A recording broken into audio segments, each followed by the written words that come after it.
Hi friends, welcome to Zarina food court. ఈరోజు మనం చేయబోయేది ఎంతో ఈజీ అండ్ ఎంతో టేస్టీ డెజర్ట్. దీని పేరు బ్రెడ్ కస్టర్డ్. ఇది చూడడానికి ఎంత బాగుందో, తినడానికి కూడా అంతే టేస్టీ అండ్ చేయడానికి అంతే సింపుల్. మన ఇంట్లోనే దొరికే ఇంగ్రీడియంట్స్తోనే ఎంతో టేస్టీ అయిన డెజర్ట్ని చేసుకోవచ్చు. పదండి ఇంకా రెసిపీని స్టార్ట్ చేద్దాం.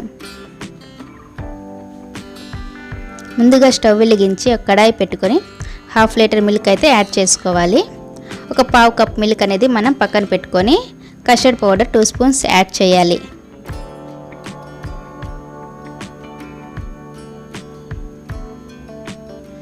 కస్టర్డ్ పౌడర్ ఏ లంప్స్ లేకుండా, ఉండలు ఏమి లేకుండా బాగా మనము స్మూత్గా అనేది బాగా కలుపుకోవాలి. అప్పుడే మనకి ఉండలు కట్టకుండా ఉంటుంది. మనము మిల్క్ అనేది హై ఫ్లేమ్లో పెట్టి బాయిల్ చేయాలి. ఒక పొంగు వచ్చేంత వరకు అయితే మనం బాగా బాయిల్ చేసుకోవాలి. ఒక పొంగు వచ్చిన తర్వాత 1/4 కప్ షుగర్ అయితే యాడ్ చేయాలి.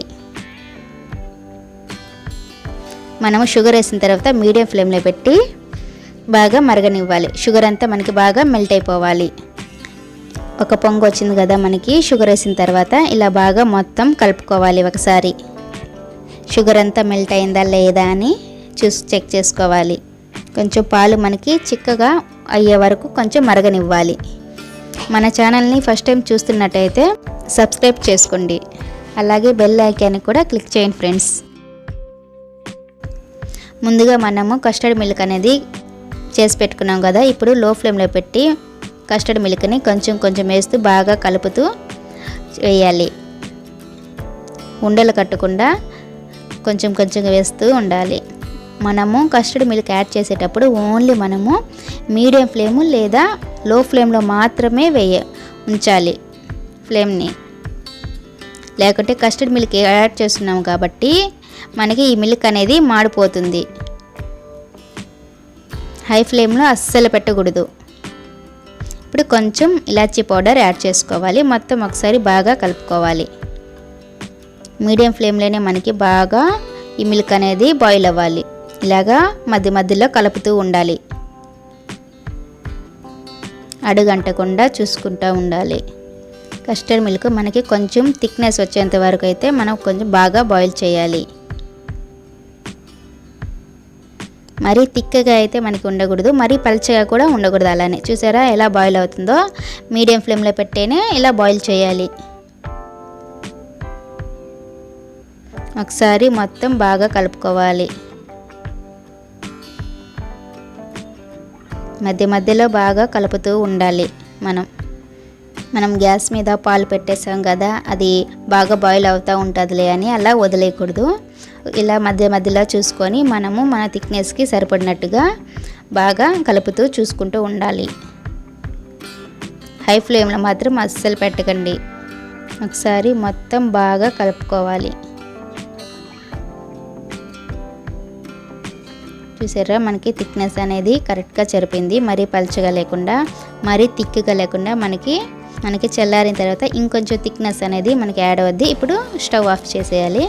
ముందుగా నేనైతే 5 బ్రెడ్ స్లైసెస్ని తీసుకున్నాను. ఇలా సైడ్స్ మొత్తము కట్ చేసుకోవాలి. మీకు ఏ షేప్ కావాలంటే ఆ షేప్లో అయినా కట్ చేసుకోవచ్చు. కానీ ఇలా కట్ చేస్తే బ్రెడ్ అనేది వేస్ట్ కాకుండా ఉంటుందని నేను ఇలా కట్ చేసుకున్నాను. లేదు మీకు ఇలా ఇష్టం లేదా, మీకు ఏ షేప్ కావాలన్నా కట్ చేసుకోవచ్చు. ఇలా బ్రెడ్ స్లైసెస్ అన్నీ కట్ చేసుకొని పెట్టుకొని ఒక బౌల్లో అరేంజ్ చేసుకోవాలి. కస్టర్డ్ మిల్క్ కొంచెం చల్లారిన తర్వాత అప్పుడు మాత్రమే యాడ్ చేయాలి. ఇలా పీసెస్ అన్నీ కూడా అరేంజ్ చేసుకోవాలి. ఇప్పుడు మొత్తము కస్టర్డ్ మిల్క్ అనేది యాడ్ చేసుకోవాలి. బాగా డిప్ అయ్యేంత వరకు బాగా కస్టర్డ్ మిల్క్ మొత్తము వేసుకోవాలి. ఈ డెజర్ట్ని మీరు మీ ఇంట్లో వాళ్ళకి ఒకసారి చేసి పెట్టండి. నోట్లో వేస్తే వెన్నెలా కరిగిపోతుంది. అలాగే మిమ్మల్ని మళ్ళీ చేయమని చెప్తారు. చాలా సింపుల్ ప్రాసెస్, చాలా త్వరగా కూడా అయిపోద్ది మనకి. ఇలా పైన కొంచెము లైట్గా ప్రెస్ చేయాలి, మరీ ఓవర్గా కాకుండా పైన లైట్గా. ఇప్పుడు కట్ చేసి పెట్టుకున్న డ్రై ఫ్రూట్స్ని యాడ్ చేసుకోవాలి.